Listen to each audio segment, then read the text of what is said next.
एक दफ़ा का जिक्र है कि एक आदमी समुंदर से एक मछली पकड़ के लाया और इसे अपने घर में मौजूद कुएं में डाल दिया। उस कुएं में मेंढकों की हुकूमत थी। मेंढकों ने जब एक नई चीज़ देखी तो पहले तो वो बहुत डरे, घबराए और दूर दूर घूमने लगे। आखिर एक बड़े मेंढक ने हिम्मत दिखाई और मछली के थोड़ा करीब गया और पूछा कि तुम कौन हो। तो मछली ने जवाब दिया कि मैं मछली हूँ। मेंढक ने कहा, तुम कहाँ से आई हो। तो मछली ने कहा कि समुंदर से। मेंढक ने कहा कि वो क्या होता है। मछली ने जवाब दिया, वो बहुत बड़ा होता है और इसमें पानी होता है। मेंढक ने कहा, कितना बड़ा। मछली ने बताया कि बहुत बड़ा। यह सुनकर मेंढक ने अपने गिर्द छोटा सा गोल चक्कर काटा और मछली से पूछा, क्या इतना बड़ा होता है।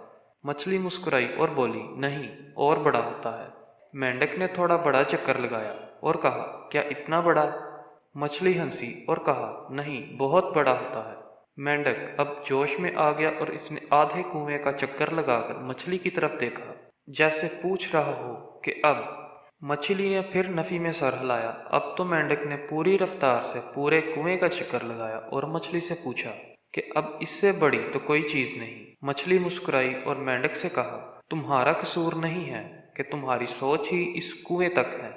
इसी तरह हमारे मुआशरे में कुछ लोग भी उसी मेंढक की तरह होते हैं, जिनकी सोच इस कुएं के मेंढक के बराबर होती है।